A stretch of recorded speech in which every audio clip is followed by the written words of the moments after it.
So here I am in the beautiful city of Edinburgh, but the reason I've come here is to look at a watch which has a story that starts 200,000 miles straight up.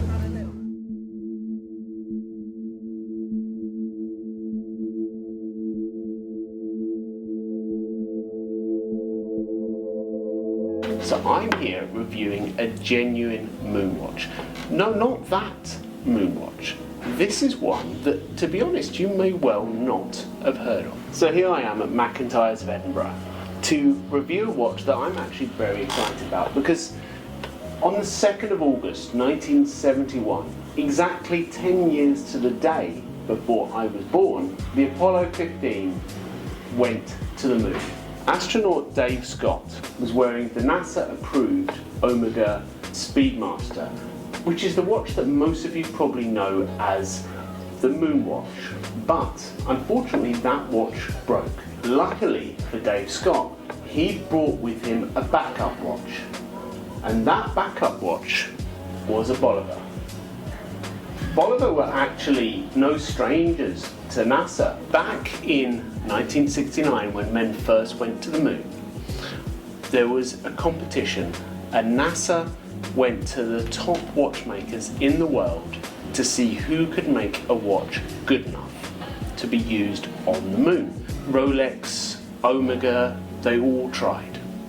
Omega got the contract, but another one of the contractors applying for this job was Bulova. Bulova did actually make nearly all the instruments and timekeeping pieces for NASA. So all of the highly exact timepieces within mission control were actually not Omega, but Bulova. They're an American brand, and they've been making these high quality watches for many years. This wonderful little bit of history was almost lost to time until the original watch, as worn by Dave Scott, went up for auction. And that watch went for an incredible $1.6 million.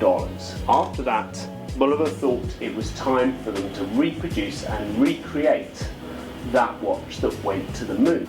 So what they came up with was this watch, which is incredibly similar to the one that went to the moon. The first lunar pilot that they launched was actually larger, and to be frank, was too large for the average person.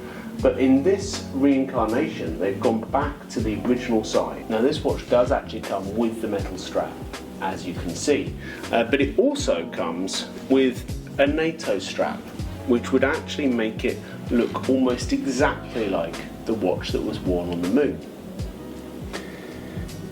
One big difference between this watch and the one that was worn on the moon is that this one has a quartz movement.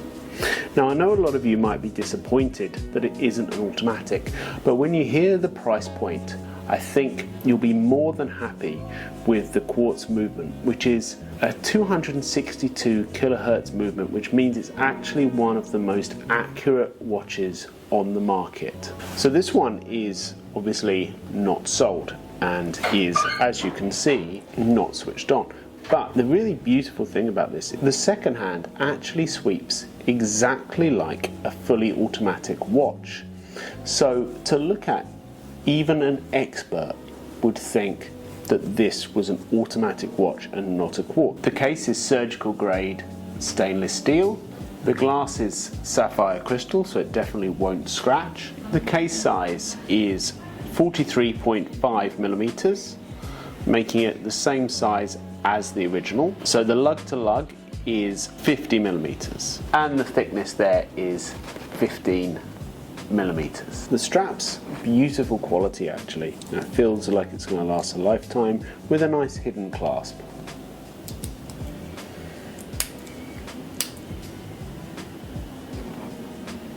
So here's the thing that you're probably going to find most surprising. For a watch which has got very similar levels of history to the Omega, a watch that was there for a pivotal moment in human history. And at the end of the day, is that not what watches are all about? Watches are about a moment in time. Any watch collector will tell you it's not about the price of the watch, It's not about the brand of the watch, it's about what it means to you. It reminds you of a moment in time. Well, this watch is not just going to remind you about a moment in your life when you first got it. It will also remind you about a moment in human evolution when we left this planet and travelled to the moon. As I alluded to, what might surprise you is the list price, which is just £599. So let's say 600. So £600 is the list price for this, which is, I think, for a watch of this quality, amazing. To be honest, it's absolutely amazing. So when you compare it to other watches which have got this sort of pedigree, this sort of history, you're getting such a bargain. So here it is on the NATO strap as promised. Now this NATO strap, I think this is how I would wear it, to be honest. This is how it was when it went to the moon, and it just, I just love a NATO strap, and in this sort of navy blue leather, beautiful compliment to it. Okay, so actually it gets even better than that, even more exciting. Because we're at Wholesale Jewellers, McIntyre's of Edinburgh, the price is not $599, the price is $348 plus VAT. So that's a take-home price of £417.60, which I think you'll agree is a very small amount of money for such a stunning looking watch with this kind of history. Personally, I'm very tempted to buy this one and take it out right now, and I think maybe you will be as well.